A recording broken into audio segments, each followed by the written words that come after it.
Hello friends, Lokesh கனகராஜோட டைரக்ஷனில் நம்ம super star Rajinikanth அவர்கள் நடிக்கவிருக்க தலைவர் 171 படத்தோட அனௌன்ஸ்மெண்ட் பார்த்தீங்கன்னா இப்போ வெளிவந்திருக்கு. ஸோ அதை பற்றி தான் இந்த ஒரு வீடியோவில் நம்ம பார்க்க போகிறோம். அதுக்கு முன்னாடி நம்ம சேனலை இன்னும் சப்ஸ்கிரைப் பண்ணலாம், சப்ஸ்கிரைப் பண்ணிக்கிங்க. வாங்க வீடியோக்குள்ளே போகலாம். சூப்பர் ஸ்டார் ரஜினிகாந்த் அவர்கள் இப்போது டிஜே ஞானவேல் அவர்களுடைய டைரக்ஷனில் வேட்டையன் படத்தில் நடிச்சிட்டு இருக்காரு. இந்த படத்துக்கு அப்புறம் லோகேஷ் கனகராஜோட டைரக்ஷனில் தலைவர் 171 படத்தில் நடிப்பார் அப்படிங்கிற மாதிரி அஃபிஷியல் அனௌன்ஸ்மெண்ட்லாம் வந்துச்சு. ஸோ அதை தொடர்ந்து இன்றைக்கி இந்த படத்தோட டைட்டில் டீசர் எப்போ ரிலீஸ் ஆக போகுது அப்படிங்கிற ஒரு அனௌன்ஸ்மெண்ட் பார்த்தீங்கன்னா இப்போ ஒரு போஸ்டர் மூலமாக கொடுத்துருக்காங்க.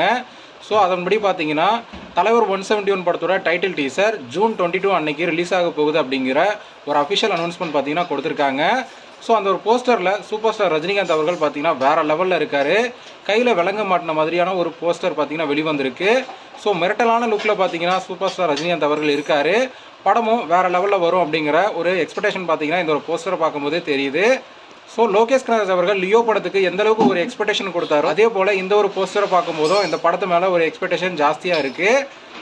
ஸோ அந்த படத்தை சொதப்பின மாதிரி இந்த ஒரு படத்தை சொதப்பாமல் எடுத்தால் வேறு லெவலில் இருக்கும். ஸோ வெயிட் பண்ணி பார்க்கலாம் தலைவர் 171 படத்தோட டைட்டில் என்னவா இருக்கும் அப்படின்னு. ஓகே ஃப்ரெண்ட்ஸ், தலைவர் 171 படத்தோட டைட்டில் என்னவா இருந்தால் நல்லாயிருக்கும் அப்படிங்கிற உங்கள் கருத்தை கமெண்ட்டில் சொல்லுங்கள். இந்த வீடியோ பிடிச்சிருந்தா லைக் பண்ணுங்கள், ஷேர் பண்ணுங்கள். இது போன்ற சினிமா செய்திகளை தெரிந்து கொள்ள நம்ம சேனலை சப்ஸ்கிரைப் பண்ணி சப்போர்ட் பண்ணுங்கள். அடுத்த ஒரு வீடியோவில் பார்க்கலாம்.